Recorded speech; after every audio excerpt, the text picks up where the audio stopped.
जय श्री राम दोस्तों, आपका स्वागत है ममता हिंदी कहानियां चैनल में। यहाँ पर आपको मिलेंगी दिल को छू जाने वाली प्रेरणादायक कहानियां। अगर आपको हमारी कहानियां पसंद आए तो वीडियो को लाइक करें, चैनल को सब्सक्राइब करें और अपने सुझाव कमेंट में जरूर दें। आपके सहयोग से आपका अपना चैनल ज्यादा से ज्यादा लोगों तक पहुंच पाए। धन्यवाद।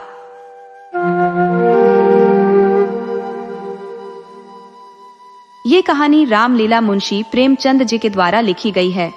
इधर काफी समय से रामलीला देखने का मौका नहीं मिला। बंदरों की शक्ल वाले अजीबोगरीब मुखौटे लगाए, आधी टांग का पाजामा पहने और ऊंचा काला कुर्ता डाले आदमियों को इधर उधर भागते और हू हू चिल्लाते देखना अब मजाक सा लगता है। आनंद लेने की जगह हंसी आती है। काशी की रामलीला की तो दुनिया भर में ख्याति है। सुना है कि दूर दराज के लोग भी इसे देखने आते हैं।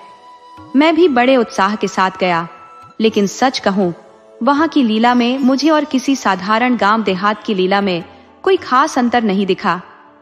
हाँ, रामनगर की लीला में साज सज्जा जरूर बेहतर है।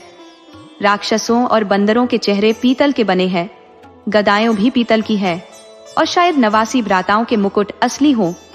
लेकिन साज सज्जा के अलावा वहां भी वही चिल्लाहट और दौड़ भाग के सिवा कुछ खास नहीं था। फिर भी लाखों की भीड़ जुटी रहती थी। लेकिन एक समय ऐसा भी था जब रामलीला मेरे लिए केवल मनोरंजन नहीं बल्कि एक जुनून हुआ करती थी। आनंद तो हल्का शब्द है, वह आनंद एक प्रकार का उन्माद था। संयोग से उन दिनों रामलीला का मैदान मेरे घर से कुछ ही कदम की दूरी पर था और जहां पात्रों का श्रृंगार किया जाता था वह घर तो हमारे घर से सटा हुआ ही था। दोपहर से ही पात्रों की तैयारी शुरू हो जाती थी। मैं तो वहीं पहुंचकर बैठ जाता था और छोटी मोटी काम करने में ऐसी फुर्ती दिखाता जैसे मेरी जिंदगी का सबसे बड़ा मकसद वही हो। एक कमरे में राजकुमारी का श्रृंगार होता था। उनकी देह पर रामरज को बारीक पीसकर लगाया जाता, फिर चेहरे पर पाउडर और उसके ऊपर लाल, हरे, नीले रंग की बुंदकियां सजाई जाती। माथा, भौहें, गाल और ठोड़ी सब कुछ रंग बिरंगे बुंदकों से सज उठते थे। ये काम केवल एक व्यक्ति करता था और वह इसे बड़े हुनर से करता। रंग घोलने के लिए पानी लाना, रामरज पीसना और पंखा जलना जैसे छोटे छोटे काम मेरे जिम्मे होते। जब सारी तैयारियों के बाद विमान निकलता और उस पर रामचंद्र जी के पीछे बैठने का मौका मिलता तो जो खुशी, जो गर्व और जो रोमांच मुझे उस पल महसूस होता वह अब किसी बड़े अधिकारी की सभा में कुर्सी पर बैठकर भी नहीं होता। हाँ, एक बार जब होम मेंबर साहब ने मेरी प्रशंसा में सभा में प्रस्ताव रखा था तब कुछ वैसा ही गर्व महसूस हुआ था। या फिर जब मेरे बड़े बेटे को नायब तहसीलदार के पद पर नियुक्त किया गया, उस समय भी मन में वैसी ही लहरें उठी थी। लेकिन उन अनुभवों और उस बालपन के जोश में जमीन आसमान का फर्क था। तब ऐसा लगता था मानो मैं खुद स्वर्ग में बैठा हूं। निषाद नौका लीला का दिन था। मैं दोस्तों के बहकावे में आकर गुल्ली डंडा खेलने में इतना मशगूल हो गया कि आज रामलीला का श्रृंगार देखने नहीं गया। विमान निकलने की खबर भी मिली, पर खेल को छोड़ने का मन नहीं किया। दरअसल अपना दांव लेना था और दांव छोड़ने के लिए जो त्याग चाहिए वह मुझ में उस समय नहीं था। अगर दांव देना होता तो मैं कब का भाग खड़ा होता, लेकिन पदाने का अलग ही मजा था। आखिरकार मेरा दांव पूरा हुआ। अब मैं नाले की ओर दौड़ा जहां लीला का दृश्य था, लेकिन वहां तक पहुंचना आसान नहीं था। भीड़ ने रास्ता रोक रखा था। जब मैं किसी तरह भीड़ को चीरते हुए घाट पहुंचा तब तक निषाद अपनी नौका खोल चुका था। रामचंद्र, जिन पर मेरी आस्था गहरी थी, उस नौका पर बैठे हुए थे। रामचंद्र को लेकर मेरी श्रद्धा इतनी थी कि मैं अपने अध्ययन को भूलकर उन्हें पढ़ाया करता था ताकि वह फेल न हो जाए। वह मुझसे उम्र में बड़े थे लेकिन कक्षा में मुझसे नीचे थे। लेकिन वही रामचंद्र आज नौका पर बैठे मुझसे मुंह मोड़े चले जा रहे थे, जैसे मेरी कोई पहचान ही नहीं। मुझे ऐसा लगा जैसे मेरी भक्ति और आस्था पर चोट की गई हो। मैं विकल होकर उस बछड़े की तरह छटपटाने लगा जिसकी गर्दन पर पहली बार जुआ रखा गया हो। कभी नाले की ओर दौड़ता तो कभी किसी मददगार की तलाश में वापस लौटता, लेकिन कोई मेरी पुकार पर ध्यान देने को तैयार नहीं था। मेरी चीख पुकार जैसे किसी के कानों तक पहुंच ही नहीं रही थी। उस पल का दुख ऐसा था जो आज तक भूला नहीं। मन में ठान लिया था कि अब रामचंद्र से कभी बात नहीं करूंगा, न ही उन्हें कभी खाने पीने की कोई चीज दूंगा। लेकिन जैसे ही उन्होंने नाला पार करके पुल की ओर रुख किया, मैं खुद को रोक नहीं पाया। मैं दौड़कर विमान पर चढ़ गया और ऐसा खुश हुआ मानो कुछ हुआ ही न हो। रामलीला अब समाप्ति की ओर थी। राजगद्दी का आयोजन होना था, पर उसमें देर हो रही थी। शायद चंदा पर्याप्त नहीं इकट्ठा हुआ था। इन दिनों रामचंद्र की हालत और भी खराब थी। न कोई उनकी बात पूछता, न उन्हें घर जाने की अनुमति थी। भोजन का प्रबंध भी नहीं था। चौधरी साहब के यहाँ से एक सीधा दिन में करीब 3 बजे मिलता था। बाकी समय उन्हें कोई पूछने वाला नहीं था। फिर भी मेरी श्रद्धा अब भी अडिग थी। मेरी नजरों में रामचंद्र आज भी वही आदर्श थे। घर में मुझे जो भी खाने पीने की चीज मिलती वह रामचंद्र के पास ले जाता। उन्हें खिलाने का सुख मुझे खुद खा लेने में कभी महसूस नहीं हुआ। जैसे ही मिठाई या फल हाथ लगता, मैं तुरंत चौपाल की ओर भाग पड़ता। अगर रामचंद्र वहां नहीं मिलते तो उन्हें ढूंढने निकल पड़ता। जब तक वह चीज उन्हें खिला न देता, मुझे सुकून नहीं आता। आखिर वह दिन भी आ गया जब राजगद्दी की तैयारी शुरू हुई। रामलीला के मैदान में बड़ा सा शामियाना लगाया गया, जिसे शानदार तरीके से सजाया गया था। वहां वेश्याओं का दल भी आ पहुंचा। शाम होते ही रामचंद्र की सवारी निकली। हर दरवाजे पर उनकी आरती उतारी जा रही थी। कुछ श्रद्धालु रुपये दे रहे थे तो कुछ पैसे। मेरे पिता पुलिस में थे। उन्होंने आरती तो उतारी, लेकिन कुछ दिया नहीं। उस समय मुझे इतनी शर्मिंदगी महसूस हुई कि बयान करना मुश्किल है। संयोग से मेरे पास 1 रुपया था। दशहरे के पहले मेरे मामा जी आए थे और मुझे 1 रुपया दे गए थे। वह रुपया मैंने खास मौके के लिए बचाकर रखा था। दशहरे के दिन भी उसे खर्च नहीं किया। मैंने तुरंत वह रुपया लाकर आरती की थाली में डाल दिया। पिताजी मेरी ओर गुस्से से देखने लगे। उन्होंने कुछ कहा नहीं, लेकिन उनके चेहरे से जाहिर हो रहा था कि मेरी इस हरकत ने उनके रुतबे पर चोट की है। रात के करीब 10 बजे तक यह परिक्रमा पूरी हुई। आरती की थाली में रुपये और पैसे भरे हुए थे। सही सही तो याद नहीं, लेकिन अनुमान है कि थाली में 400-500 रुपये तो होंगे ही। चौधरी साहब ने इससे भी ज्यादा खर्च कर दिया था। वह चिंतित थे कि कम से कम 200 रुपये और कैसे जुटाए जाएं। उन्हें सबसे आसान तरीका ये सूझा कि वेश्याओं से महफिल में वसूली करवाई जाए। जैसे ही लोग बैठे और महफिल जम जाए, आबादी जान रसिक लोगों को अपनी अदाओं से कुछ देने पर मजबूर कर दे। आबादी जान और चौधरी साहब इस पर सलाह मशविरा कर रहे थे। संयोग से मैं उन दोनों की बातचीत सुन रहा था। शायद उन्होंने सोचा होगा कि यह लड़का कुछ समझेगा नहीं, लेकिन यहाँ तो भगवान की कृपा से सब समझ में आ रहा था। चौधरी साहब ने कहा, सुनो आबादी जान, ये तुम ज्यादती कर रही हो। हमारा और तुम्हारा पहला कोई वास्ता नहीं है। भगवान ने चाहा तो यहाँ तुम्हारा आना जाना बना रहेगा। इस बार चंदा बहुत कम आया है, वरना मैं तुमसे इतनी गुजारिश न करता। आबादी, आप मुझसे भी ठेठ जमींदारी चालें चलने की फिराक में है, क्यों? लेकिन जनाब, यहाँ आपकी दाल गलने वाली नहीं। वाह, रुपये तो मैं वसूल करूं और आप उसकी शेख ही बघारे। कमाई का क्या निराला तरीका ढूंढा है आपने। ऐसी कमाई से तो आप चंद दिनों में राजा बन जाएंगे। जमींदारी इसके सामने पानी भरेगी। चलिए, कल से ही एक चकला खोल लीजिए। खुदा की कसम, आप मालामाल हो जाएंगे। चौधरी, तुम मजाक कर रही हो और यहाँ हालत खस्ता है। आबादी, और आप भी मुझसे उस्तादी कर रहे हैं। हुजूर, मैं तो रोजाना आप जैसे चालाकों को उंगलियों पर नचाती हूँ। चौधरी, आखिर तुम्हारी मंशा क्या है? आबादी, जो भी वसूल होगा उसमें आधा मेरा, आधा आपका। चलिए, हाथ मिलाइए। चौधरी, ठीक है। आबादी, तो फिर पहले मेरे 100 रुपये निकाल दीजिए, नहीं तो बाद में आप किसी बहाने से टाल देंगे। चौधरी, वाह, वह भी लोगी और यह भी। आबादी, अच्छा, तो क्या आप सोचते थे कि मैं अपनी मेहनत की उजरत छोड़ दूंगी? कमाल है आपकी सोच। क्यों न हो, जैसे कहावत है, दीवाना बकारे दरवेश होशियार। चौधरी, तो तुमने दोहरी फीस वसूलने की ठान ली है?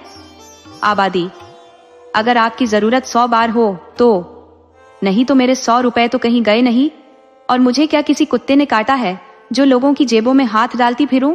चौधरी साहब की एक न चली। आबादी के सामने आखिर झुकना ही पड़ा। नाच शुरू हुआ। आबादी जान ऐसी शोख मिजाज औरत थी कि उसका जलवा किसी को भी मदहोश कर दे। उसकी नाजुक उम्र और बेपनाह खूबसूरती के साथ उसकी चप्पल अदाएं लोगों को दीवाना बना रही थी। उसकी आदमियों को परखने की नजर भी गजब थी। वह जिसके सामने जा बैठी उससे कुछ न कुछ निकलवा कर ही उठी। 5 रुपए से कम शायद ही किसी ने दिए। जब वह पिताजी के सामने बैठी तो मेरी हालत खराब हो गई। शर्म से पानी पानी हो गया। जब उसने उनकी कलाई पकड़ ली तो मैं सहम गया। मुझे पक्का यकीन था कि पिताजी उसका हाथ झटक देंगे, शायद उसे डांट भी देंगे। लेकिन यह क्या? मेरी आंखें धोखा खा रही थी या सच में ऐसा हो रहा था? पिताजी अपनी मूंछों के नीचे मुस्कुरा रहे थे। ऐसी कोमल हंसी उनके चेहरे पर मैंने कभी नहीं देखी थी। उनकी आंखों में अनुराग झलक रहा था। उनका चेहरा जैसे किसी अनजानी खुशी से भर उठा हो। पर भगवान ने मेरी लाज रख ली। उन्होंने धीरे से आबादी के नाजुक हाथों से अपनी कलाई छुड़ा ली। मगर यह क्या? आबादी ने उनके गले में बाहें डाल दी। अब पिताजी उसे जरूर फटकारेंगे। लेकिन हे भगवान, ये चुड़ैल को तो शर्म का कतरा भी नहीं। एक साहब ने मुस्कुराते हुए कहा, यहां तुम्हारी दाल नहीं गलेगी आबादी जान, और दरवाजा देख लो। बात तो उन साहब ने मेरे दिल की कह दी, और बिल्कुल सही कह दी। लेकिन पता नहीं क्यों पिताजी ने उनकी तरफ गुस्से भरी निगाह डाली और अपनी मूंछों पर ताव दिया। मुंह से भले कुछ न बोले, पर उनके चेहरे की शिकन चीख चीख कर कह रही थी, अरे ओ बनिए, तू मुझे समझता क्या है? मैं ऐसे मौके पर जान तक वारने को तैयार हूँ। रुपयों की तो बिसात ही क्या। तेरा मन चाहे तो आजमा ले, तुझसे दोगुना न दे दूं तो मेरा नाम नहीं। हे भगवान, ये तो बड़ा अजूबा हो गया। अरे धरती, तू फट क्यों नहीं जाती? आसमान, तो चीथड़े चीथड़े क्यों नहीं हो जाता? मेरी जान क्यों नहीं चली जाती? पिताजी अपनी जेब में हाथ डाल रहे हैं।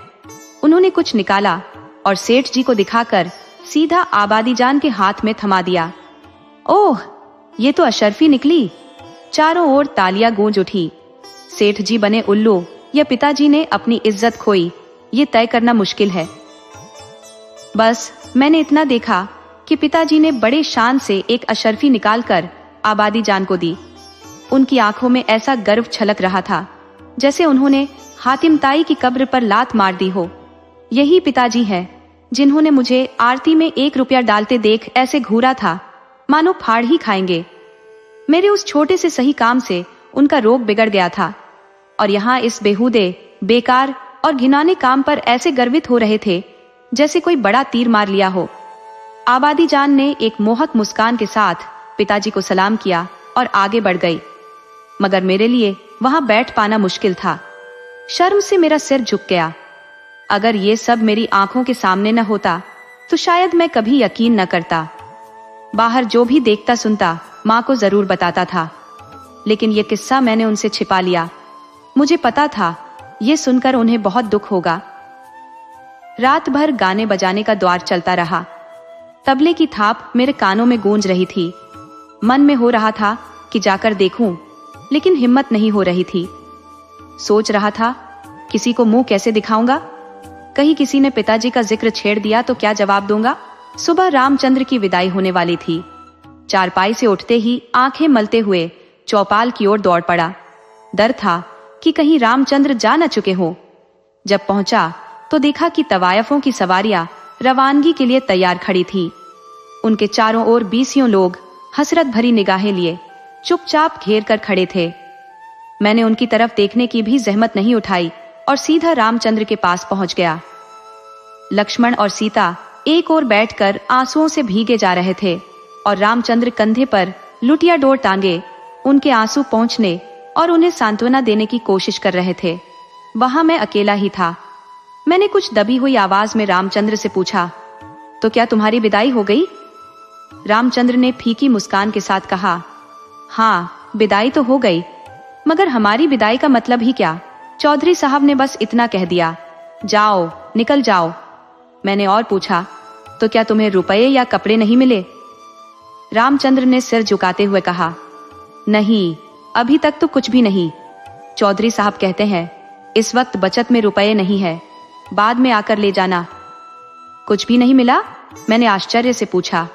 1 पैसा तक नहीं, कहते हैं कोई बचत नहीं हुई। मैंने सोचा था कि कुछ रुपए मिल जाएंगे तो पढ़ाई के लिए किताबें खरीद लूंगा, मगर यहाँ तो राह खर्च तक नहीं दिया। बस कह दिया, ज्यादा दूर थोड़ी है, पैदल चले जाओ। ये सुनकर मेरा गुस्सा फूट पड़ा। मन हुआ सीधे जाकर चौधरी साहब से दो चार सुनाऊं। वेश्याओं के लिए रुपये और सवारियां सब मौजूद, लेकिन रामचंद्र और उनके साथियों के लिए कुछ भी नहीं। जिन लोगों ने रात भर आबादी जान पर 10-10, 20-20 रुपए लुटाए, उनके पास इन बेचारे विद्यार्थियों के लिए 2-4 आने तक नहीं। पिताजी ने भी तो आबादी जान को एक अशर्फी दी थी। देखता हूं ये रामचंद्र के लिए क्या करेंगे। मैं तेजी से पिताजी के पास पहुंचा। वह कहीं जाने के लिए तैयार खड़े थे। मुझे देखकर बोले, कहां भटक रहे हो? पढ़ाई का समय है और तुम्हें घूमने की सूझ रही है। मैंने कहा, गया था चौपाल, रामचंद्र की विदाई हो रही थी, उन्हें चौधरी साहब ने कुछ भी नहीं दिया। पिताजी ने नाराज होकर कहा, तो तुम्हें इसकी चिंता क्यों हो रही है? मैंने कहा, वो लोग घर कैसे जाएंगे, उनके पास तो रास्ते का खर्च तक नहीं है। पिताजी बोले, क्या सच में कुछ भी खर्च नहीं दिया? ये तो चौधरी साहब की सरासर नाइंसाफी है। मैंने थोड़ा झिझकते हुए कहा, अगर आप 2 रुपये दे दें तो मैं उन्हें दे आऊं, इतने में शायद वो घर पहुंच जाए। पिताजी ने मुझे घूरते हुए तीखी नजरों से देखा और बोले, जाओ अपनी किताबों पर ध्यान दो, मेरे पास रुपए नहीं है। ये कहकर वह घोड़े पर सवार हो गए। उसी पल से मेरे मन में पिताजी के प्रति जो श्रद्धा थी वह जैसे हवा में विलीन हो गई। उनके डांटने डपटने का मुंह पर कोई असर नहीं रहा। मन के कोने में यह भाव जागृत हो गया कि उन्हें मुझे उपदेश देने का कोई नैतिक अधिकार नहीं है। उनकी सूरत देखते ही मुझे चिढ़ होने लगी। उनकी कही बातों के उलट करना जैसे मेरी आदत बन गई थी। ये जानते हुए भी कि इससे मेरा नुकसान होगा, मेरा विद्रोही अंतर्मन इस विरोध को लेकर संतोष पाता था। मेरे पास 2 आने पड़े हुए थे। मैंने उन पैसों को उठाया और शर्माते शर्माते रामचंद्र के पास पहुंच गया। जब मैंने वो पैसे उनके हाथ में रखे तो उनके चेहरे पर जो खुशी उभरी वह मेरी कल्पना से परे थी। ऐसा लगा जैसे कोई प्यासा पानी पाकर तर हो गया हो। यही 2 आने लेकर रामचंद्र, लक्ष्मण और सीता की जोड़ी कस्बे को अलविदा कहने निकली। मैं ही एकमात्र था जो उन्हें कस्बे के बाहर तक छोड़ने गया। जब वे मेरी आंखों के सामने से ओझल हुए तो मेरी आंखें आंसुओं से भीग गई, मगर हृदय में जो अद्भुत आनंद का भाव था उसने मेरी आत्मा को जैसे तृप्त कर दिया। दोस्तों, आपको कहानी कैसी लगी अपने सुझाव कमेंट करना न भूले। तो चलिए आज की अगली कहानी शुरू करते हैं।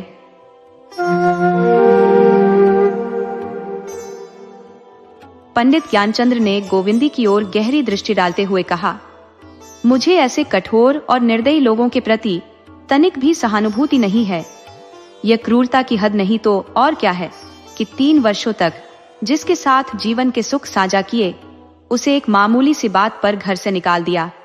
गोविंदी ने नजरें झुकाकर पूछा, आखिर ऐसा क्या हुआ था? ज्ञानचंद्र बोले, कुछ खास नहीं, ऐसी बातों में कोई ठोस कारण नहीं होता।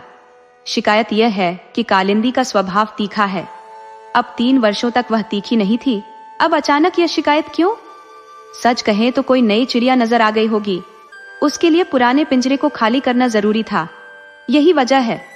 मेरा बस चले तो ऐसे पापियों को सजा दे दूं। मैंने कई बार कालिंदी से बात की है, उससे अधिक सहज और मुस्कुराने वाली स्त्री मैंने कभी नहीं देखी। गोविंदी ने नरम लहजे में पूछा, तुमने सोमदत्त को समझाने की कोशिश नहीं की? ज्ञानचंद्र ने ठंडी सांस लेकर कहा, ऐसे लोग समझाने से नहीं समझते, ये सिर्फ ताकत और दबाव मानते हैं। मेरे विचार में जब एक बार किसी से रिश्ता जुड़ जाए तो फिर चाहे वह अच्छी हो या बुरी, उसके साथ जीवन भर निभाना चाहिए। अगर स्त्री में कोई कमी या दोष भी निकल आए तो उसे माफ करना चाहिए। गोविंदी ने भावुक होकर कहा, ऐसे सोच वाले लोग तो आजकल बहुत कम होते हैं। ज्ञानचंद्र बोले, ये बात मेरी समझ से परे है कि जिसके साथ इतने दिन हंसी खुशी बिताई, जिसकी यादें दिल के हर कोने में बसी हुई है, उसे कैसे बेसहारा छोड़ दिया जा सकता है? कम से कम उसे किसी सुरक्षित जगह छोड़ आते और उसके गुजारे का इंतजाम कर देते। निर्दयी ने उसे इस तरह घर से निकाला जैसे कोई बेबस जानवर को भगा देता है। वह गांव के बाहर बैठी रो रही है। कौन जानता है कि अब वह कहां जाएगी? शायद उसके मायके में भी कोई सहारा नहीं बचा। सोमदत्त के डर के मारे गांव का कोई व्यक्ति उसके पास भी नहीं जाता। ऐसे स्वार्थी इंसान से क्या उम्मीद करे? जो अपनी पत्नी का नहीं हुआ वह किसी और का क्या होगा? उसकी हालत देखकर मेरी आंखों में आंसू आ गए। मन में आया कि कह दूं, बहन तुम मेरे घर चलो, लेकिन तब तो सोमदत्त मेरी जान का दुश्मन बन जाता। गोविंदी ने कहा, तुम एक बार और जाकर उसे समझाओ, अगर वह नहीं माने तो कालिंदी को यहाँ ले आना। ज्ञानचंद्र ने थोड़ी हिचक के साथ पूछा, जाऊं? गोविंदी ने दृढ़ता से कहा, हाँ जरूर जाओ। अगर सोमदत्त कुछ कड़वी बातें भी कहे तो सह लेना। ज्ञानचंद्र ने गोविंदी को स्नेह से गले लगाते हुए कहा, तुम्हारा हृदय सच में करुणा से भरा हुआ है गोविंदी। देखो मैं अभी जाता हूँ, अगर सोमदत्त ने नहीं माना तो कालिंदी को यहीं ले आऊंगा, वह ज्यादा दूर नहीं गई होगी। 3 साल गुजर गए। अब गोविंदी एक बच्चे की माँ बन चुकी थी और कालिंदी अभी भी इसी घर में रहती थी। उसके पति ने दूसरा विवाह कर लिया था। गोविंदी और कालिंदी के बीच अब बहनों जैसा स्नेह था। गोविंदी उसकी हर तरह से देखभाल करती और कभी यह महसूस नहीं होने देती कि वह इस घर की मेहमान है। लेकिन सोमदत्त को कालिंदी का इस घर में रहना फूटी आंखों नहीं सुहाता था। वह खुलेआम कुछ करने की हिम्मत नहीं जुटा पाता था, लेकिन हमेशा कोई मौका तलाशता रहता कि कैसे ज्ञानचंद्र को नीचा दिखाया जाए। शाम का समय था। गर्मी की लू का असर अब भी पूरी तरह शांत नहीं हुआ था। गोविंदी गंगा से पानी भरने गई थी और तट की ठंडी शांत फिजा का आनंद ले रही थी। अचानक उसने देखा कि सोमदत्त उसकी ओर बढ़ा चला आ रहा है। घबराकर गोविंदी ने आंचल से अपना चेहरा ढक लिया और घड़ा उठाकर जाने ही वाली थी कि सोमदत्त उसके सामने आकर खड़ा हो गया। सोमदत्त बोला, ठहरो गोविंदी, मैं तुमसे कुछ बात करना चाहता हूँ। यह तय नहीं कर पा रहा कि बात तुम्हें बताऊं या ज्ञानू को। गोविंदी ने धीमे स्वर में कहा, जो भी कहना हो उनसे कह दीजिए। सोमदत्त ने व्यंग्य करते हुए कहा, मेरा भी यही मन है, लेकिन तुम्हारी हालत देखकर तरस आता है। जिस दिन मैंने यह बात ज्ञानचंद्र से कह दी, उसी दिन तुम्हें इस घर से जाना पड़ेगा। मुझे सब पता चल गया है। तुम्हारे पिता कौन थे, तुम्हारी माँ की क्या स्थिति थी, सब जानता हूँ। क्या तुम समझती हो कि यह सच जानकर भी ज्ञानचंद्र तुम्हें अपने घर में रखेगा? वह कितना भी विचारों में स्वतंत्र हो, लेकिन कड़वी सच्चाई को स्वीकार नहीं कर पाएगा। गोविंदी कांपते हुए बोली, जब आपको सब मालूम है तो मैं क्या कह सकती हूँ। आप जो सही समझे वह करें, लेकिन मैंने तो कभी आपका बुरा नहीं चाहा। सोमदत्त तीखे स्वर में बोला, तुम लोगों ने मुझे गांव में कहीं मुंह दिखाने लायक नहीं छोड़ा और कहती हो मैंने कुछ गलत नहीं किया। 3 साल से कालिंदी को पनाह देकर तुमने मुझे जो मानसिक कष्ट दिया है वह मैं ही जानता हूँ। इतने समय से मैं इसी इंतजार में था कि इस अपमान का बदला कैसे लूं। अब जब मौका मिल गया है तो इसे हाथ से जाने नहीं दूंगा। गोविंदी ने विनम्रता से कहा, अगर आपकी यही इच्छा है कि मैं यहाँ न रहूं तो मैं आज ही चली जाऊंगी, लेकिन उनसे कुछ मत कहिए, मैं आपके पैरों पड़ती हूँ। सोमदत्त बोला, कहाँ जाओगी? गोविंदी ने ठंडी सांस लेते हुए कहा, और कहीं जगह नहीं मिली तो गंगा माँ की गोद में चली जाऊंगी। सोमदत्त ने कुटिल हंसी के साथ जवाब दिया, नहीं गोविंदी, मैं इतना पत्थर दिल नहीं हूँ। मुझे बस इतना चाहिए कि तुम कालिंदी को अपने घर से बाहर कर दो। मैं तुम्हें 3 दिन का वक्त देता हूँ, आराम से सोच लो। अगर तीसरे दिन तक कालिंदी तुम्हारे घर से न निकली तो अंजाम तुम जानती हो। ये कहकर सोमदत्त वहां से चला गया। गोविंदी कलसा थामे यंत्रवत खड़ी रह गई। उसकी आंखों के सामने जैसे जीवन की सबसे कठिन उलझन खड़ी हो गई थी। कालिंदी का क्या होगा? घर में दोनों का रहना संभव नहीं था। अब उसे फैसला करना था। क्या वह कालिंदी के लिए अपना घर छोड़ देगी? कालिंदी अकेली थी, उसका पति उसे पहले ही छोड़ चुका था, वह कहीं भी जा सकती थी। मगर गोविंदी, वह अपने बच्चे और अपने जीवन साथी को छोड़कर कहां जाएगी? कालिंदी को क्या कहेगी? इतने दिनों तक जिसे अपनी बहन जैसा माना, क्या उसे अब घर छोड़ने के लिए कहेगी? उसका बच्चा तो कालिंदी से बहुत घुला मिला था और कालिंदी भी उसे माँ जैसा चाहती थी। क्या वह इस निर्दोष परित्यक्ता स्त्री को अपने घर से बाहर कर देगी? पर और चारा ही क्या था? उसका जीवन अब किसी स्वार्थी और अहंकारी व्यक्ति की दया पर टिका हुआ था।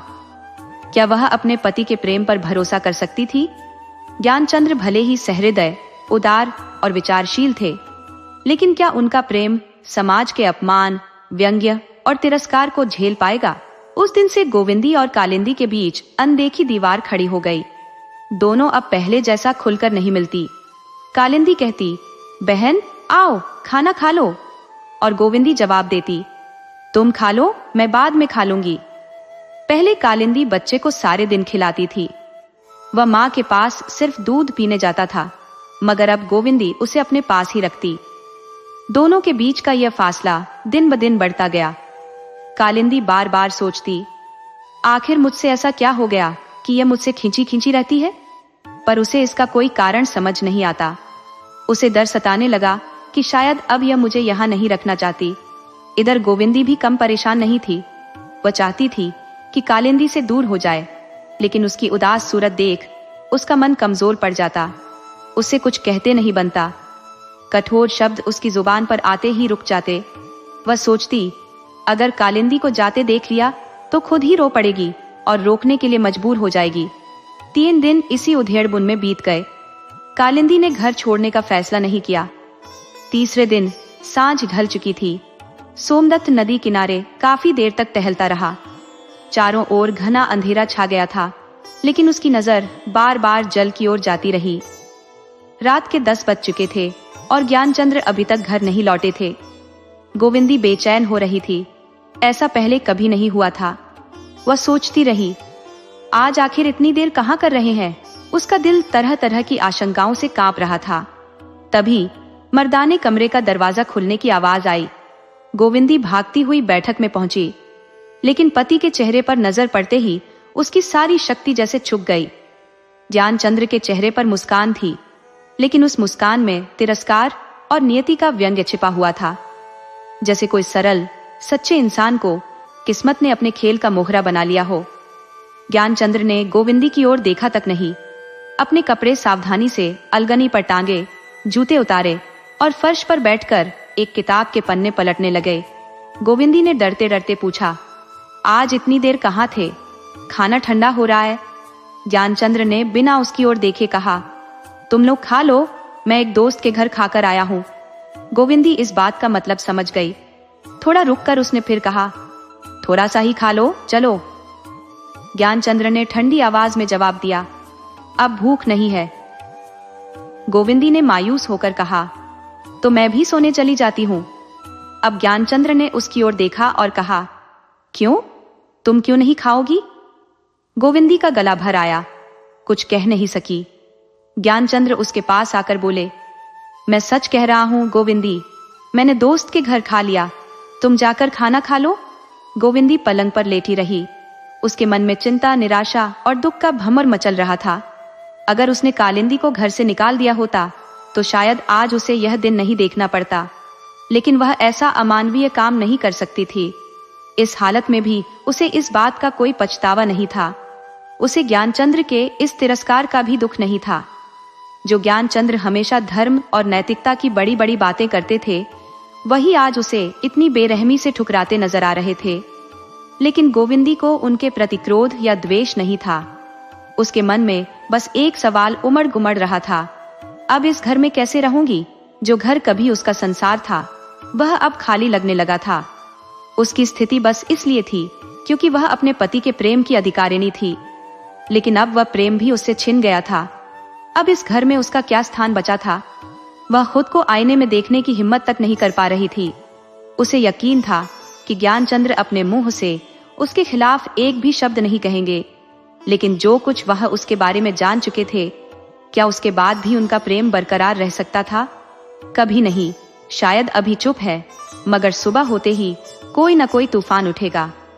भले ही कितने ही विचारशील क्यों ना हो, लेकिन समाज से अलग होकर जीने का साहस कौन करेगा? दुनिया में औरतों की कमी नहीं है, उसकी जगह 1000 मिल जाएंगी। उसकी परवाह किसी को क्यों होगी? अब यहाँ रहना उसके लिए शर्मिंदगी की पराकाष्ठा होगी। कोई उसे लाठी मारकर निकालने तो नहीं आएगा, लेकिन स्वाभिमानी के लिए इशारा ही काफी होता है। भले कोई कुछ न कहे, पर मन के भाव छिपते नहीं।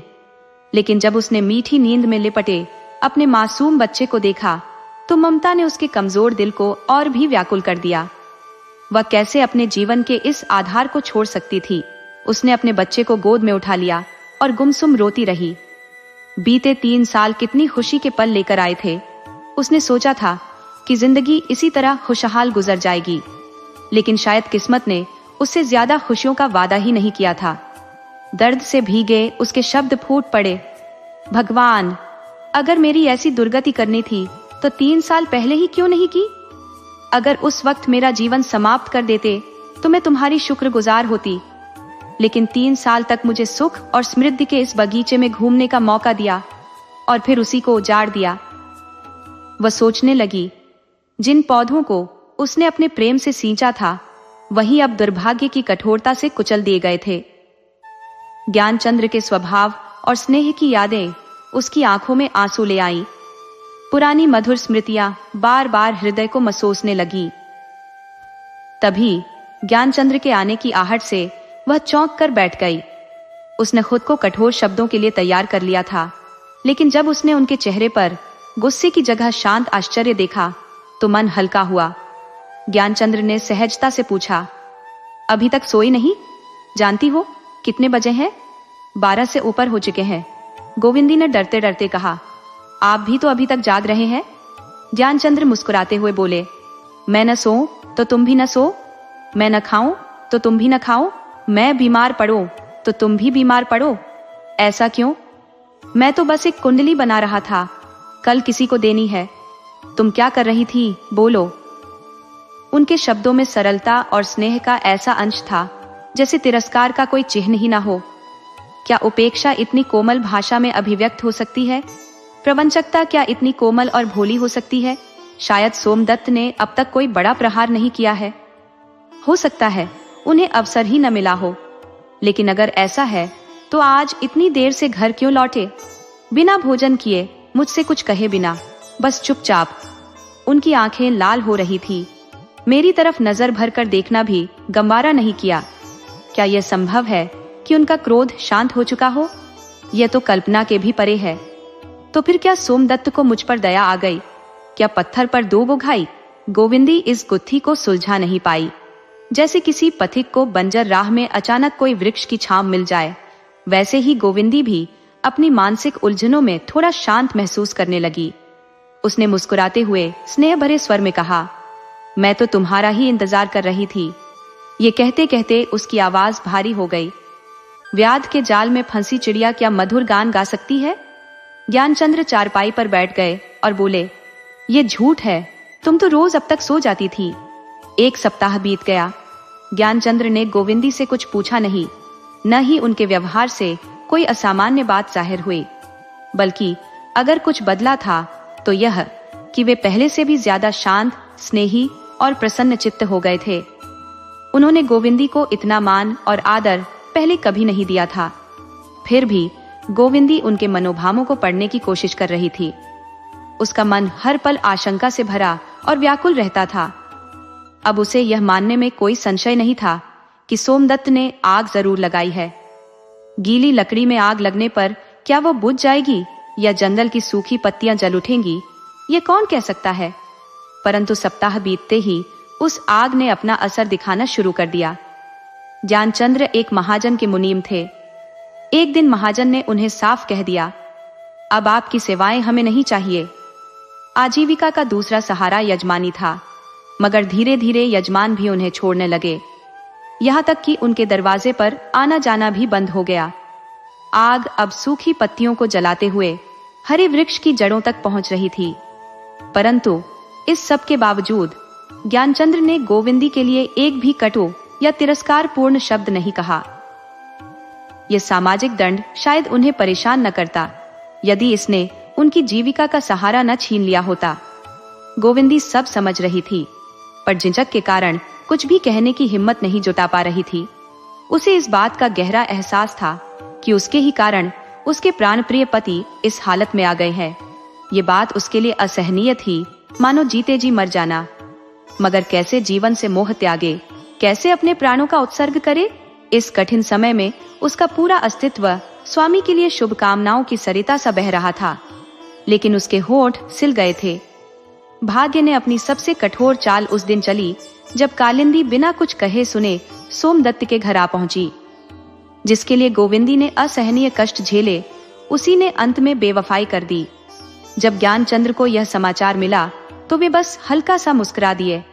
पर गोविंदी इस चोट को इतनी सहजता से सहन नहीं कर पाई। उसके मन में कालिंदी के लिए जो कटुता दबी थी वह फूट पड़ी।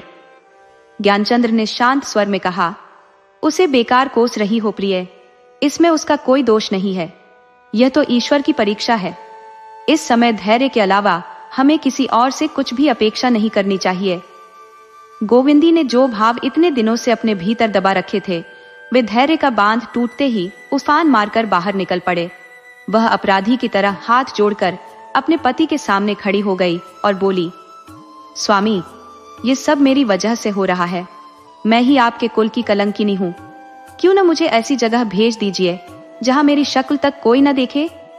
मैं आपको सच कहती हूँ। ज्ञानचंद्र ने उसे बीच में ही रोकते हुए अपने हृदय से लगा लिया और कहा, प्रिय, ऐसी बातें कहकर मुझे व्यथित मत करो। तुम आज भी उतनी ही निर्मल हो जितनी उस समय थी जब देवताओं के समक्ष मैंने पत्नी व्रत लिया था। तब तो मैं तुम्हें जानता भी नहीं था। अब तो मेरी आत्मा और देह का हर कण तुम्हारे अनंत प्रेम से आलोकित हो चुका है। अपमान और निंदा की तो बात ही क्या, भाग्य का सबसे बड़ा आघात भी मेरे संकल्प को नहीं दिगा सकता। अगर डूबेंगे तो साथ डूबेंगे, अगर तैरेंगे तो साथ तैरेंगे। मेरे जीवन का सबसे बड़ा कर्तव्य तुम्हारे प्रति है, बाकी दुनिया उसके बाद बहुत पीछे है। गोविंदी को लगा कि उसके सामने कोई देवता खड़ा है। उसके स्वामी में इतनी निष्ठा और श्रद्धा उसने आज तक कभी महसूस नहीं की थी। उसका सिर गर्व से ऊंचा हो गया और उसके चेहरे पर दिव्य आभा झलक उठी।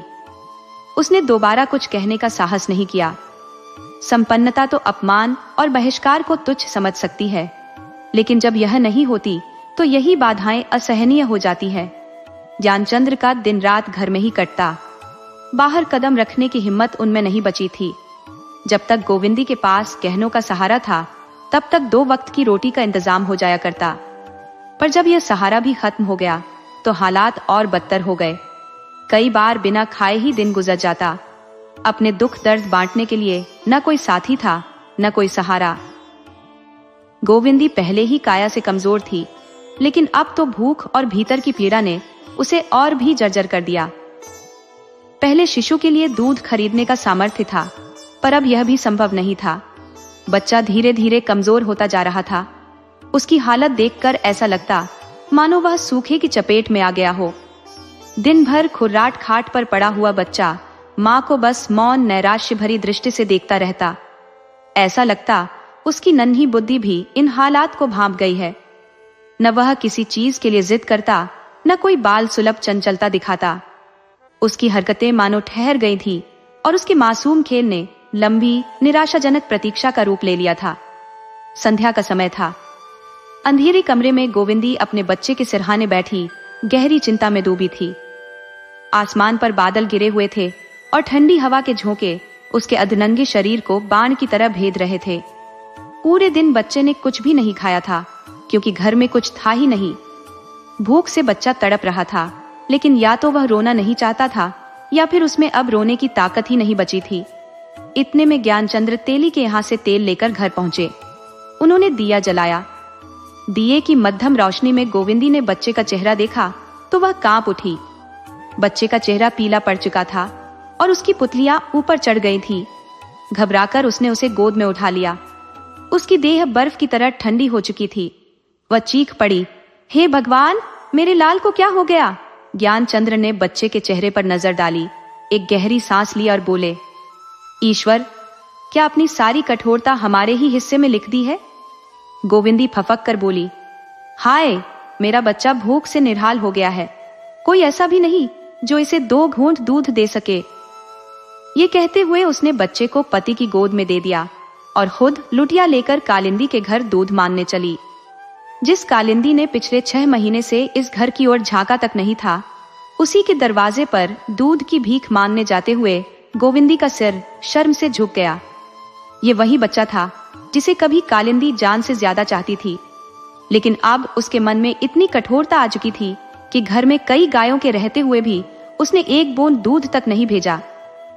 अंधेरी रात में गोविंदी भीगती हुई उसी के पास दया भिक्षा के लिए दौड़ी चली जा रही थी।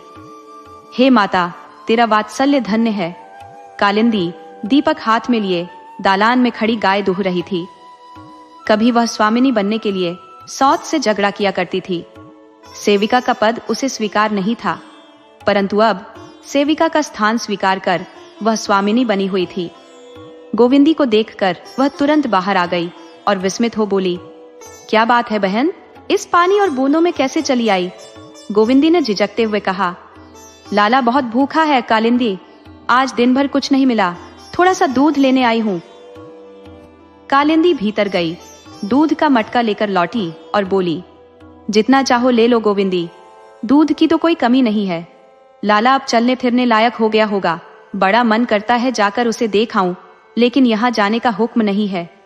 पेट पालने के लिए हुक्म मानना ही पड़ता है। तुमने बताया ही नहीं तो लाला के लिए दूध भेजवा देती। मैं चली क्या गई, तुमने उसका मुंह देखने से भी वंचित कर दिया। कभी कभी मुझसे पूछता है। ये कहते हुए उसने दूध का मटका गोविंदी के हाथ में रख दिया। गोविंदी की आंखों में आंसू छलक आए। कालिंदी इतनी दयालु होगी, ये उसने सोचा भी नहीं था। उसे एहसास हुआ कि यह वही सेवाभावी करुणामयी स्त्री है जो पहले थी। कहीं भी बदलाव नहीं आया था। गोविंदी बोली, इतना दूध लेकर क्या करूंगी बहन, इसे इस लोटे में डाल दो। कालिंदी ने कहा, दूध तो सभी को अच्छा लगता है, ले जाओ धीरे से। ये मत समझो कि मैं तुम्हारे घर से चली आई तो पराई हो गई। भगवान की कृपा से अब यहाँ किसी चीज की कमी नहीं है। मुझसे बस कहो, लेकिन हाँ, मैं वहां आ नहीं सकती, इसमें विवश हूं। कल किसी समय लाला को नदी किनारे ले आना, उसे देखने का बड़ा मन करता है। गोविंदी गर्व और आनंद से भरकर दूध की हांडी लेकर घर लौटने लगी। उसके पांव जैसे जमीन पर पड़ ही नहीं रहे थे। ड्योढ़ी में प्रवेश करते ही उसने कहा, जरा दिया दिखा दो, यह कुछ नजर नहीं आता, कहीं ऐसा ना हो कि दूध गिर जाए। ज्ञानचंद्र ने दीपक जलाकर दिखा दिया। गोविंदी ने बालक को गोद में लिटाया और कटोरी में दूध भरकर उसे पिलाने की कोशिश की, लेकिन बालक ने केवल एक घूंट ही लिया और फिर हिचकी लेकर अपनी जीवन यात्रा समाप्त कर दी। घर करुण क्रंदन से गूंज उठा। पूरी बस्ती चौंक पड़ी। लेकिन जब यह खबर हुई कि ये आवाज ज्ञानचंद्र के घर से आ रही है, तो कोई द्वार पर नहीं आया। रात भर गहन पीड़ा से ग्रस्त ज्ञानचंद और गोविंदी अश्रुओं में डूबे रहे। सुबह होते ही ज्ञानचंद ने पुत्र का निर्जीव शरीर उठाया और श्मशान की ओर बढ़ गए। सैकड़ों निगाहें उनके इस दर्द भरे सफर को देखती रही, पर कोई उनके पास नहीं आया। कुलमान मर्यादा दुनिया में सबसे बड़ी चीज मानी जाती है और लोग इसके लिए अपने प्राण तक बलिदान कर देते हैं। ज्ञानचंद का वह गौरव, वह आत्मगौरव, वह तेजस्विता जो परंपराओं ने उनके भीतर गहराई तक भर दी थी, पुत्र शोक ने पूरी तरह से ध्वस्त कर दी।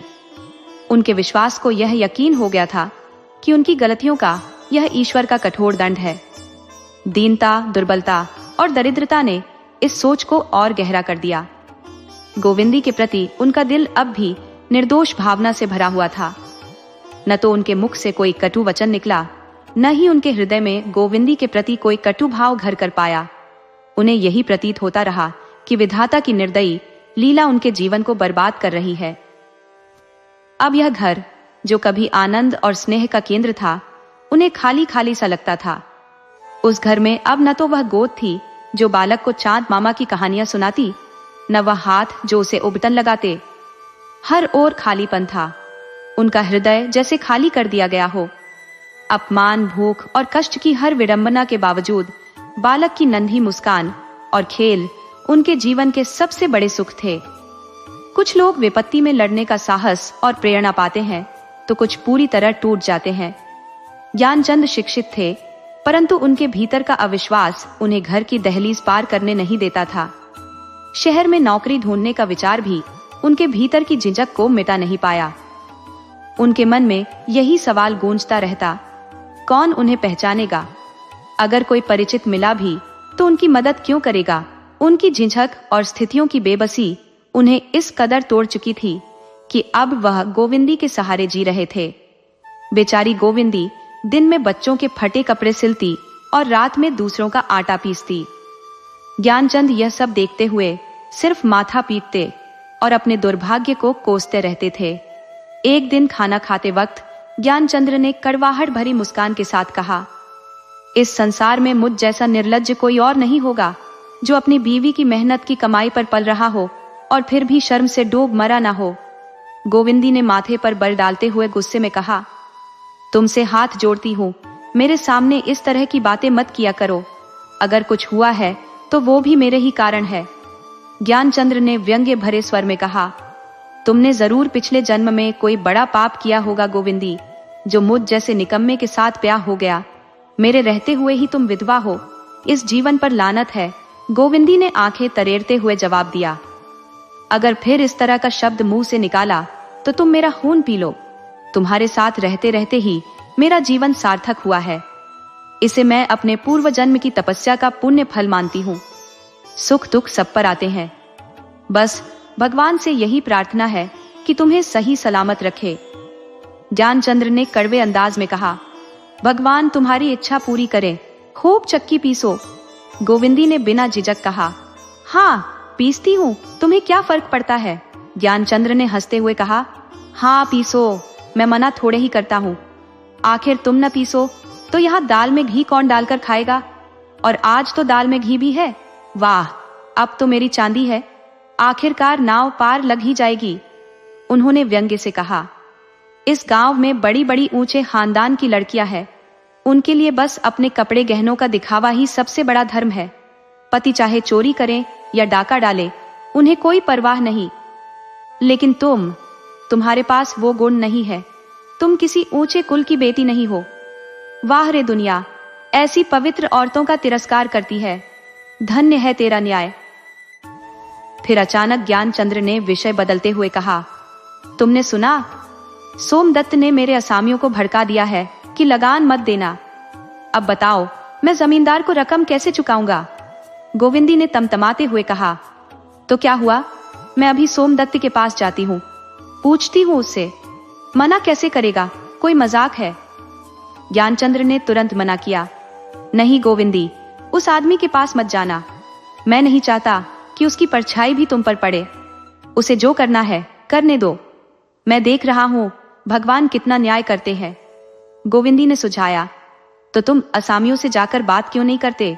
वे हमारे घर नहीं आएंगे, हमारा छुआ पानी नहीं पिएंगे, तो क्या हमारे पैसे भी हड़प लेंगे। ज्ञानचंद्र ने थके स्वर में कहा, वाह, ये काम तो बड़ा आसान है। वे कह देंगे कि हमने पहले ही पैसे दे दिए, पूरा गांव उनकी तरफ होगा। आखिर अब मैं तो गांव भर का दुश्मन बन चुका हूं, है ना।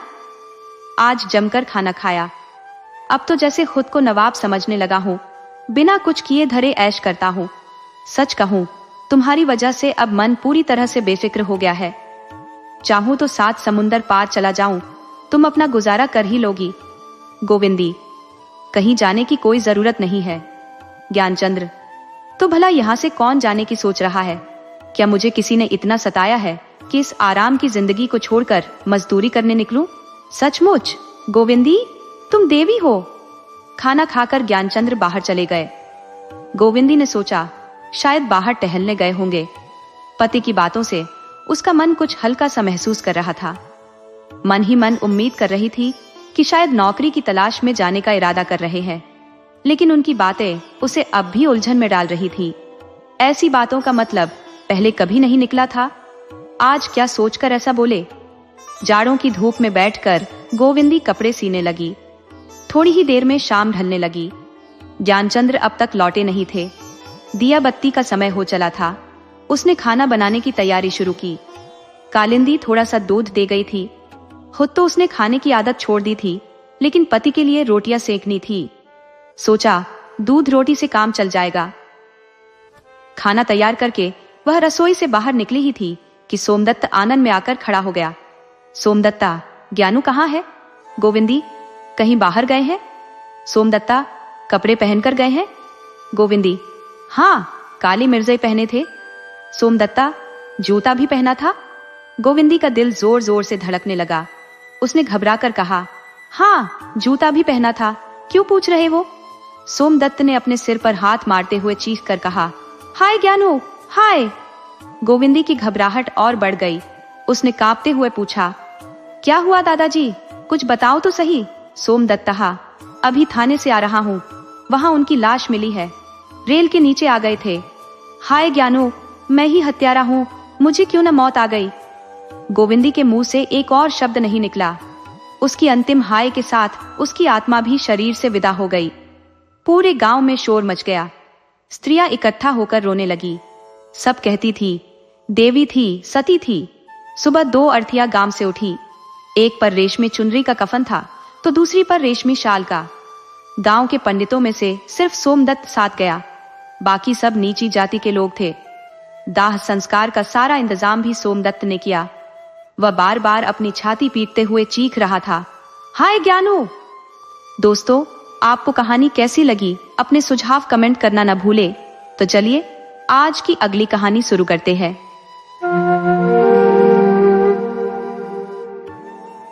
राजा इंद्रनाथ के निधन के बाद कुंवर राजनाथ पर शत्रुओं का ऐसा दबाव पड़ा कि उन्हें अपनी जान बचाने के लिए अपने एक पुराने सेवक के पास शरण लेनी पड़ी। यह सेवक एक छोटे से गांव का जागीरदार था। स्वभाव से ही कुंवर शांतिप्रिय और रसिक थे। उन्हें युद्ध के मैदान से ज्यादा कविताओं के संसार में अपनी प्रतिभा दिखाने में आनंद आता था। किसी वृक्ष की छांव में बैठकर काव्य पर चर्चा करना उनके लिए राज दरबार की तड़क भड़क और शिकार के रोमांच से कहीं अधिक सुखद था। इस गांव की पहाड़ियों से घिरी रमणीयता, हरियाली की मोहकता, झरनों की संगीत सी लय, पक्षियों की मधुर धुन, हिरणों की छलांगे और ग्रामीण जीवन की सरलता, इन सब ने उनके मन को जैसे बांध लिया। लेकिन इन सब से बढ़कर जो चीज उनके हृदय को छू गई वह थी जागीरदार की बेटी चंदा। चंदा घर का सारा काम खुद करती थी। माँ का प्यार उसके हिस्से में कभी नहीं आया और बचपन से ही वह पिता की सेवा में लीन थी। उसका विवाह इस साल होना तय था, परंतु कुंवर के आगमन ने उसके जीवन में नई उमंग और भावनाओं को जन्म दिया। उसने अपने मन में जिस पति की कल्पना की थी वो मानो सजीव होकर कुंवर के रूप में उसके सामने खड़ा था। उधर कुंवर के लिए भी चंदा उनके आदर्श जीवन संगिनी के रूप में प्रत्यक्ष हो उठी। लेकिन दोनों के दिल में यह भी था कि शायद उनका यह सपना कभी हकीकत न बन सके। चंदा सोचती थी, कहाँ यह राजकुमार और कहाँ मैं। वहीं कुंवर को लगता था, मेरा भाग्य इतना कहाँ। उस दोपहर जेठ की जलती धूप थी। खपरेल की छत जैसे भट्टी बन चुकी थी। गर्मी से परेशान होकर कुंवर बाग में चले गए और एक घने पेड़ की छांव में बैठ गए। तभी उनकी नजर चंदा पर पड़ी, जो नदी से पानी की गागर लेकर लौट रही थी। तपती रेत और जलता सूरज दोनों ने जैसे धरती को झुलसा दिया था। ऐसे में कोई पानी लेने नदी तक जाने का साहस भी नहीं करता। फिर चंदा क्यों गई? घर में तो पहले से पानी भरा था। कुंवर ने तुरंत दौड़कर उसके पास जाकर गागर छीनने की कोशिश करते हुए कहा, मुझे दे दो, तुम छाव में चली जाओ।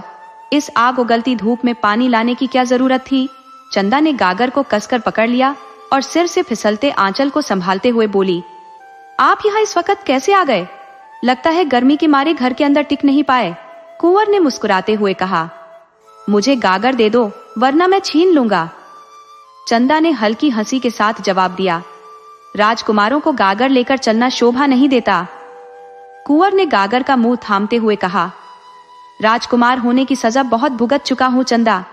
अब तो खुद को राजकुमार कहने में भी शर्म महसूस होती है। चंदा झुंझलाते हुए बोली, देखो, खुद धूप में परेशान हो रहे हो और मुझे भी कर रहे हो। गागर छोड़ दो। सच में ये पूजा का जल है। कुंवर ने गहरी नजरों से उसकी तरफ देखते हुए कहा, क्या मेरे ले जाने से यह जल अपवित्र हो जाएगा? चंदा ने हार मानते हुए कहा, अच्छा, नहीं मानते हो तो खुद ही ले जाओ। हाँ चलो। कुंवर गागर उठाकर आगे चल दिए और चंदा उनके पीछे पीछे। जब दोनों बगीचे पहुंचे तो चंदा एक छोटे से पौधे के पास रुककर बोली, यही इसे रखना है, यही मेरा देवता है। कुंवर ने हैरानी से पूछा, यहाँ कौन सा देवता चंदा? मुझे तो कुछ दिखता नहीं। चंदा ने मुस्कुराते हुए पौधे पर पानी डालते हुए कहा, यही तो मेरा देवता है। पानी मिलते ही पौधे की मुरझाई पत्तियां ताजगी से खिल उठी, मानो सोई आंखें अचानक जाग गई हो। कुंवर ने उत्सुकता से पूछा, ये पौधा तुमने लगाया है? चंदा ने पौधे को एक सीधी लकड़ी से सहारा देते हुए कहा, हाँ, उसी दिन लगाया जिस दिन तुम यहाँ आए थे। पहले यहाँ मेरी गुड़ियों का घरौंदा था। मैंने उनकी छाया के लिए इसे लगाया था, पर घर के कामों में भूल गई। जिस दिन तुम आए, न जाने क्यों इसकी याद आई। देखा तो यह सूख चुका था। फिर तुरंत पानी लाकर इसे सींचा और तब से इसे संभाल रही हूँ। देखो अब कितना हरा भरा हो गया है। ये कहते हुए चंदा ने कुंवर की ओर देखा और बोली, सारे काम भूल जाऊं लेकिन इसे पानी देना कभी नहीं भूलती। ये पौधा तुम्हारे आने की निशानी है। तुमने इसे फिर से जीवन दिया, वरना यह सूखकर खत्म हो गया होता। चंदा ने पौधे को निहारते हुए कहा, देखो ये मुस्कुरा रहा है। मुझे तो लगता है ये मुझसे बातें करता है। कभी नाराज होता है, कभी हंसता है। आज तुम्हारे लाए पानी से तो ये मानो खुशी से झूम रहा है। इसकी हर पत्ती तुम्हें धन्यवाद दे रही है। कुंवर ने पौधे को देखते हुए महसूस किया जैसे ये कोई नन्हा चंचल बालक हो, मानो प्यार से चूमने पर वह गोद में आने के लिए हाथ फैला रहा हो। पौधा भी इसी तरह अपनी बाहें फैलाकर खुशी से लहराता हुआ दिखा। उसके हर कण में चंदा का स्नेह उमड़ रहा था। चंदा के घर में खेतीहर औजारों की भरमार थी। कुंवर एक फावड़ा उठा लाए और पौधे के चारों ओर मिट्टी को थाला बनाकर ऊंची मेड़ खड़ी कर दी। फिर खुरपी से अंदर की मिट्टी को उलट पलट दिया। पौधा पहले से भी अधिक हरियाली से भर उठा। चंदा मुस्कुराते हुए बोली, सुन रहे हो ये क्या कह रहा है? कुंवर ने हल्के से हंसकर कहा, हाँ कह रहा है अम्मा की गोद में बैठूंगा। चंदा ने सिर हिलाते हुए कहा, नहीं ये कह रहा है इतना दुलार करके मुझे भूल मत जाना। लेकिन कुंवर की परीक्षाएं अभी समाप्त नहीं हुई थी। राजपुत्र होने का दंड जैसे अभी भी बाकी था। शत्रु न जाने कैसे उनकी तोह पा गए। दूसरी ओर कुबेर सिंह अपने शुभ चिंतकों के दबाव में चंदा और कुंवर के विवाह की तैयारियां कर रहा था। इधर कुंवर ने पौधे के चारों ओर फूल पत्तियों की सुंदर फुलवारी बना दी थी। अब उसे पानी देना कुंवर का रोज का काम हो गया था। एक सुबह जब वह कांवर उठाकर नदी से पानी ला रहे थे, तभी 10-12 लोग अचानक उनके रास्ते में आ खड़े हुए। कुबेर सिंह तलवार लेकर उनकी ओर दौड़े, पर शत्रुओं ने उन्हें मौत के घाट उतार दिया।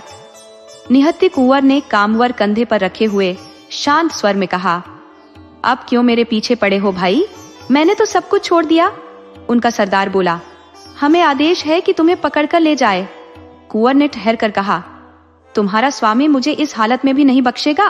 खैर, अगर तुम्हारे दिल में धर्म है तो कुबेर सिंह की तलवार मुझे दो। अपनी आजादी के लिए लड़ते हुए मर जाऊंगा। लेकिन इसका जवाब सिपाहियों ने कुंवर को पकड़कर रस्सियों से बांधने और घोड़े पर बिठाकर उसे भगा देने से दिया। कांवर वहीं जमीन पर छूट गई। उसी समय चंदा घर से बाहर निकली। उसने देखा कांवर धरती पर पड़ी है और कुंवर को घोड़े पर ले जाया जा रहा है। घायल पक्षी की तरह वह कुछ कदम दौड़ी, लेकिन तुरंत गिर पड़ी। उसकी आंखों के सामने अंधेरा छा गया। सहसा उसकी नजर अपने पिता की लाश पर पड़ी। वह कांपती हुई उठी और दौड़कर लाश के पास पहुंच गई। कुबेर सिंह अभी जीवित थे। उनकी आंखों में अंतिम सांसें अटकी हुई थी। चंदा को देखकर उन्होंने बहुत धीमे स्वर में कहा, बेटी कुंवर। इसके आगे वह कुछ न बोल सके। उनकी जान निकल गई, लेकिन वह एक शब्द कुंवर अपने पीछे सब कुछ कह गया। 20 वर्षों का लंबा समय बीत गया। कुंवर कैद से मुक्त नहीं हो सके। यह एक दुर्गम पहाड़ी किला था। जहां तक दृष्टि जाती केवल पहाड़ियां ही नजर आती। वहां उन्हें किसी भौतिक कष्ट का सामना नहीं करना पड़ा। नौकर चाकर, भोजन, वस्त्र और सैर सपाटा सब मौजूद था। परंतु उस विरह की अग्नि जो उनके हृदय में निरंतर जल रही थी, उसे बुझाने वाला कोई न था। जीवन में अब उनके लिए न कोई उम्मीद बची थी और न कोई रोशनी। अगर कोई ख्वाहिश बची थी तो बस यही कि एक बार उस प्रेम भूमि की यात्रा कर ले, जहां उन्हें वह सब कुछ हासिल हुआ जो इंसान को कभी मिल सकता है। उनके दिल में बस एक ही तमन्ना शेष थी कि उन पवित्र यादों से महकती हुई उस जमीन को आखिरी बार देख ले और फिर उसी नदी के किनारे अपने जीवन का अंत कर दे। उनकी आंखों में बार बार वही नदी का तट, वही पेड़ों का झुरमुट और वही चंदा का छोटा सा प्यारा घर तैर जाता। और वह पौधा जिसे दोनों ने मिलकर पानी दिया था, उसमें तो जैसे उनके प्राण ही बसते थे। क्या वह दिन कभी आएगा जब वह उस पौधे को फिर से हरी भरी पत्तियों से लदा हुआ देख पाएंगे? कौन जाने वह पौधा अब भी है या सूख गया? कौन उसकी देखभाल करता होगा? चंदा इतने सालों तक क्या अविवाहित रही होगी? शायद नहीं, ऐसा तो संभव ही नहीं। उसे अब मेरी याद भी नहीं आती होगी। हाँ, शायद कभी अपने घर की पुरानी यादों में खो जाती हो तो उस पौधे को देखकर मेरी स्मृति झलक जाती हो। मुझ जैसे दुर्भाग्यशाली के लिए इससे ज्यादा और वह कर भी क्या सकती है। उस जमीन को बस एक बार देख लेने की ख्वाहिश में वह अपना सब कुछ कुर्बान करने को तैयार थे, पर यह चाहत कभी पूरी न हो सकी। आह, एक युग गुजर चुका था। दुख और हताशा ने उनकी जवानी को मसल कर रख दिया। न आंखों में चमक बची थी, न पैरों में ताकत। जीवन क्या था? बस एक पीड़ादायक सपना जिसे जीने की मजबूरी थी। उन्हें बस एक ही इच्छा ने जीवित रखा था, एक सुखद सपना जो कभी न जाने कब उन्होंने देखा था। वह उसे दोबारा जीना चाहते थे। इसके बाद उनकी हर ख्वाहिश खत्म हो जाती, जीवन का हर बोझ उतर जाता। उनका सारा भविष्य और सारी चिंताएं उस एक सपने में समा जाती। रक्षकों को अब उनकी किसी हरकत का कोई अंदेशा न था। उन्हें कुंवर पर दया आने लगी थी। रात की पहरेदारी में बस एक आदमी रहता, बाकी चैन से सोते। ये मान लिया गया था कि कुंवर अब भागने का न तो इरादा रखते हैं और न ही साहस। यहाँ तक कि एक रात पहरेदार भी बेफिक्र होकर बंदूक पकड़े सो गया। नींद जैसे घात लगाए बैठी थी और उसने उसे जकड़ लिया।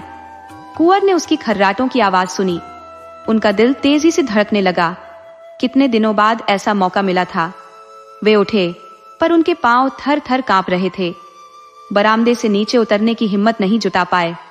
कहीं उसकी नींद खुल गई तो हिंसा उनका सहारा बन सकती थी। पहरेदार की तलवार वहीं पास में पड़ी थी, पर प्रेम का रास्ता हिंसा से अलग होता है। कुंवर ने सिपाही को झकझोर कर जगा दिया। वह अचकचा कर जागा और तत्काल चौकन्ना हो गया। उसके मन में जो शेष संशय था वह भी लुप्त हो गया। लेकिन दूसरी बार जब उसने सिर तकिया पर रखा तो गहरी नींद में खर्राटे लेने लगा। सुबह जब उसकी आंख खुली तो वह हड़बड़ाहट में कुंवर के कक्ष में झांकने दौड़ा, पर वहां सन्नाटा था। कुंवर का कहीं नामो निशान तक नहीं। कुंवर इस वक्त कल्पना की घोड़ी पर सवार होकर हवा की तीव्र गति में कहीं दूर उस स्थान की ओर भाग चुका था जहां उसने कभी मधुर स्वप्न देखा था। किले के हर कोने में खोजबीन की गई। नायक ने सवारियों को चारों दिशाओं में दौड़ाया, लेकिन कोई सुराग हाथ नहीं लगा। पहाड़ी मार्गों की दुर्गमता और उस पर अज्ञातवास की बेड़िया, ये किसी मायाजाल से कम न था। मृत्यु के साए मानो पीछे पीछे चल रहे थे। कुंवर को अपने कामना तीर्थ तक पहुंचने में महीनों का समय लग गया। जब उनकी यात्रा समाप्त हुई तब तक उनकी आत्मा में एकमात्र कामना ही शेष रह गई थी। दिन भर की कठिन और थकाऊ यात्रा के बाद जब वे उस स्थान पर पहुंचे तो सूर्य अस्त हो रहा था। वहां बस्ती का नामो निशान तक मिट चुका था। 2-4 जर्जर झोपड़ियां उस बस्ती के कभी होने के प्रमाण के रूप में खड़ी थी। वह झोपड़ा जिसमें कभी प्रेम का दीप प्रज्वलित था, जहां उन्होंने अपने सुखमय दिनों की स्मृतियां बुनी थी, आज टूट फूट कर खंडहर में बदल चुका था। उसकी भग्नावस्था मूक होकर अपनी पीड़ा की गाथा सुना रही थी। कुंवर उसे देखते ही आर्त स्वर में चंदा चंदा पुकारते हुए दौड़े।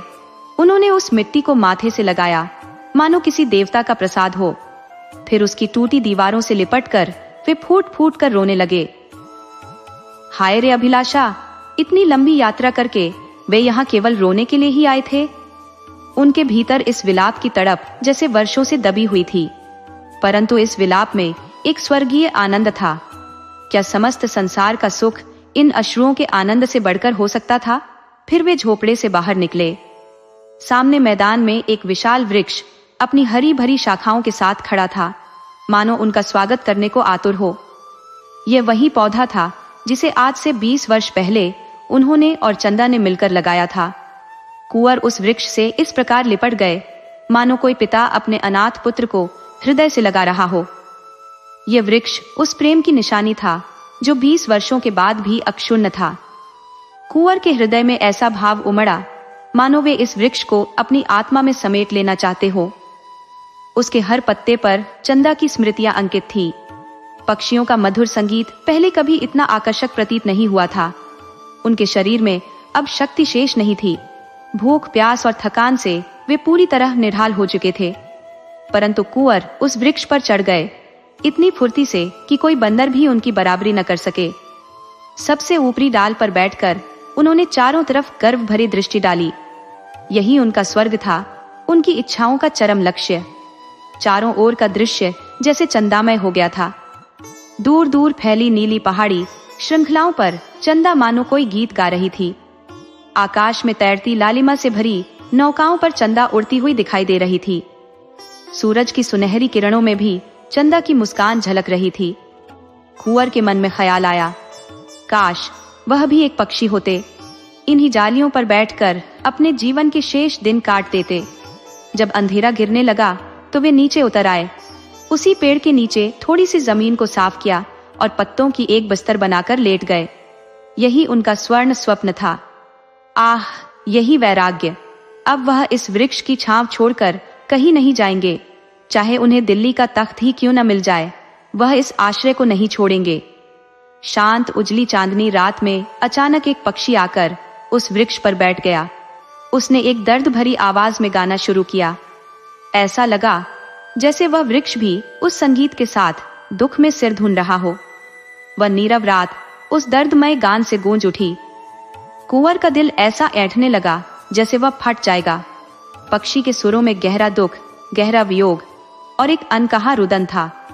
कुंवर ने सोचा, आह पक्षी, तेरी जोड़ी भी जरूर बिछुड़ गई है, नहीं तो तेरे सुरों में इतना दर्द, इतनी उदासी कहां से आती। उनके दिल के टुकड़े टुकड़े हो गए। हर स्वर उनके दिल में तीर की तरह चुभ रहा था। वे वहां बैठ नहीं पाए, उठकर झोपड़ी की तरफ दौड़ गए, फिर वापस वृक्ष के नीचे आए। उन्होंने पक्षी को खोजने की कोशिश की, पर वह कहीं दिखाई नहीं दिया। जब पक्षी का गाना बंद हुआ तो कुंवर थककर सो गए। स्वप्न में उन्हें ऐसा लगा मानो वही पक्षी उनके पास आया हो।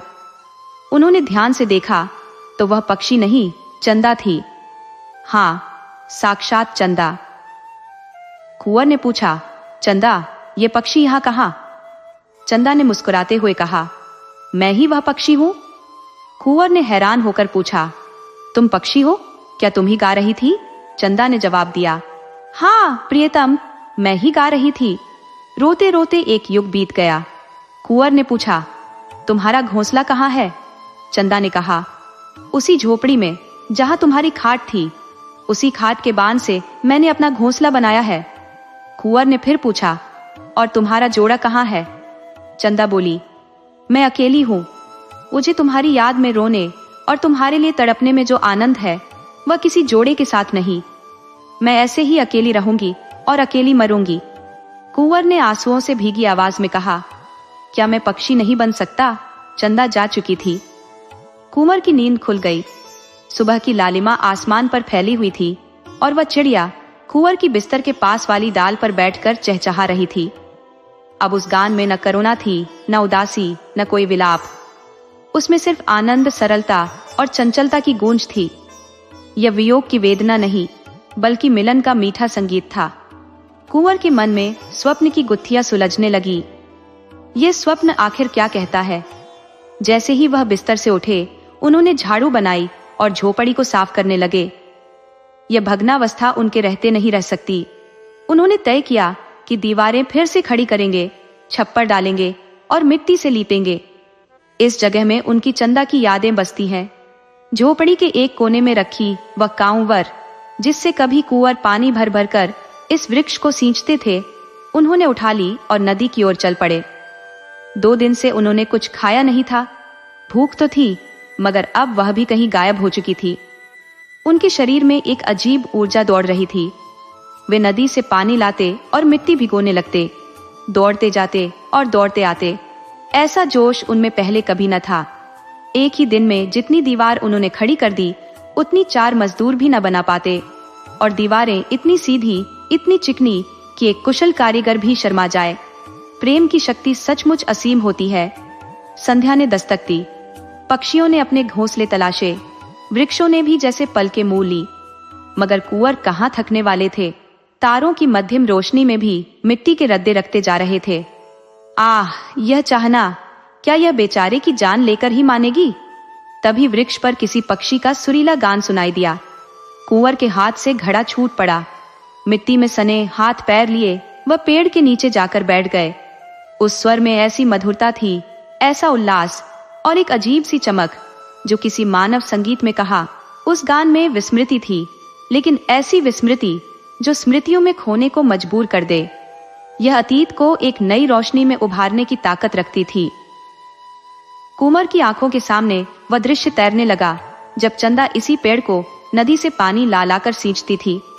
आह, क्या वे दिन फिर लौट सकते हैं? तभी एक राहगीर वहां आकर ठहर गया। उसने कुंवर की ओर देखा और साधारण परिचय पूछने लगा, जैसे दो अजनबी आमतौर पर पूछते हैं, कौन हो, कहां से आए हो और कहां जा रहे हो। पहले वह भी इसी गांव का बाशिंदा था, लेकिन जब गांव उजड़ गया तो पास के दूसरे गांव में बस गया। फिर भी उसके खेत यही थे। रात में जंगली जानवरों से अपने खेतों की हिफाजत करने के लिए वह यहाँ आकर सोता था। कुंवर ने पूछा, तुम्हें मालूम है इस गांव में एक कुबेर सिंह ठाकुर रहते थे?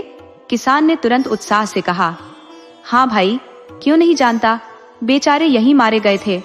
तुमसे भी उनकी जान पहचान थी क्या? कुंवर ने उत्तर दिया, हाँ, उन दिनों कभी कभी आया करता था। मैं भी राजा की नौकरी में था, उनके घर में और कोई नहीं था। किसान ने गहरी सांस भरकर कहा, अरे भाई, कुछ ना पूछो, बड़ी दर्द भरी कहानी है। उनकी पत्नी तो पहले ही चल बसी थी, बस एक लड़की बची थी। आह, कैसी सुशील, कैसी गुणी लड़की थी। उसे देखकर आंखें जैसे ठहर जाती थी। वह तो जैसे स्वर्ग से उतरी हुई देवी लगती थी। जब कुबेर सिंह जिंदा थे तभी कुंवर राजनाथ यहाँ भागकर आए थे और उनके यहाँ ठहरे थे। उसी दौरान उस लड़की से कुंवर की बातचीत हो गई। जब कुंवर को दुश्मनों ने पकड़ लिया तो चंदा घर में अकेली रह गई। गांव वालों ने बहुत कोशिश की कि उसका ब्याह हो जाए। उसके लिए वरों की कोई कमी नहीं थी। भाई, ऐसा कौन था जो उसे पाकर खुद को सौभाग्यशाली न समझता? लेकिन वह किसी से शादी के लिए तैयार नहीं हुई। यह पेड़ जो तुम देख रहे हो तब छोटा सा पौधा था। इसके चारों ओर फूलों की कई क्यारियां थी। चंदा का सारा वक्त इन्हीं को संवारने, निराने और सींचने में कटता था। वह हमेशा यही कहती थी कि हमारे कुंवर आएंगे। ये सुनकर कुंवर की आंखों से आंसुओं की धार बहने लगी। मुसाफिर ने थोड़ा रुककर फिर कहा, वह दिन ब दिन घुलती जा रही थी। शायद तुम्हें यकीन न हो, लेकिन उसने पूरे 10 साल ऐसे ही बिता दिए। इतनी कमजोर हो गई थी कि पहचान में नहीं आती थी, लेकिन अब भी उसे कुंवर साहब के लौटने की आस थी। आखिरकार एक दिन इसी पेड़ के नीचे उसकी लाश मिली। ऐसा प्यार कौन करेगा भाई? मुसाफिर की बात सुनते ही कुंवर को ऐसा महसूस हुआ मानो उनका दिल फटा जा रहा हो। उन्होंने कलेजा थामकर खुद को संभाला। मुसाफिर के हाथ में एक जलता हुआ उपला था। उसने चिलम भरी, 2-4 कश लगाए और बोला, उसके मरने के बाद यह घर खंडहर बन गया। गांव तो पहले ही उजाड़ था, अब और भी वीरान हो गया। कभी कभी 2-4 लोग यहाँ आकर बैठते थे, लेकिन अब तो परिंदा भी यहाँ नहीं फटकता। उसके गुजरने के कई महीने बाद उसी पेड़ पर वह चिड़िया चहकती हुई सुनाई दी। तब से इसे यहाँ हर रोज सुनता हूँ। बाकी चिड़िया तो रात के समय चुपचाप सो जाती है, लेकिन यह अनोखी चिड़िया रात भर बोलती रहती है। इसका जोड़ा कभी देखने में नहीं आया, बिल्कुल अकेली है। दिन भर उस पुराने झोपड़े में दुबकी रहती है और रात होते ही इस पेड़ पर आकर अपना गीत सुनाने लगती है। लेकिन इसके गीतों में आज कुछ अलग ही बात है। नहीं तो अक्सर ऐसा लगता है जैसे कोई गहरे दर्द से कराह रहा हो, मानो किसी का दिल टुकड़े टुकड़े हो रहा हो। कई बार तो मैं खुद भी इसे सुनकर रो पड़ता हूँ। गांव के लोग कहते हैं यह वही चंदा है, अब भी कुंवर की याद में विलाप कर रही है। मुझे भी ऐसा ही लगता है, लेकिन आज न जाने क्यों इसकी चहक में खुशी झलक रही है। किसान तंबाकू पीकर गहरी नींद में सो गया। कुंवर कुछ समय तक खोए खोए खड़े रहे, फिर धीमे स्वर में बोले, चंदा, क्या सचमुच तुम ही हो? मेरे पास क्यों नहीं आती? अगले ही पल चिड़िया उड़कर उनके हाथ पर आ बैठी। चांदनी में कुंवर ने चिड़िया को ध्यान से देखा। ऐसा लगा जैसे उनकी आंखों के सामने से कोई पर्दा हट गया हो। वह पक्षी नहीं बल्कि चंदा का ही रूप था। दूसरे दिन जब किसान जागा तो कुंवर की निर्जीव देह झोपड़े में पड़ी थी। कुंवर अब इस दुनिया में नहीं रहे, लेकिन उनका झोपड़ा नया रूप ले चुका है। दीवारें फिर से खड़ी कर दी गई हैं, छप्पर पर नई फूस डाल दी गई है, द्वार के सामने फूलों की क्यारियां सजाई गई है। अब उस झोपड़े में पक्षियों का एक जोड़ा रहता है। दोनों साथ साथ भोजन की तलाश में जाते हैं, साथ लौटते हैं और रात में उसी पेड़ की डाल पर बैठकर सुरीले गीत गाते हैं। उनके मधुर संगीत से रात की नीरवता गूंज उठती है। जंगल के सभी जीव जंतु उस स्वर्गीय गान को सुनकर मंत्रमुग्ध हो जाते हैं। गांव वाले मानते हैं कि यह पक्षियों का जोड़ा कुंवर और चंदा का पुनर्जन्म है। एक बार एक शिकारी ने इन्हें पकड़ने की कोशिश की, लेकिन गांव वालों ने उसे मारकर भगा दिया। अब कोई भी इन पर बुरी नजर डालने की हिम्मत नहीं करता।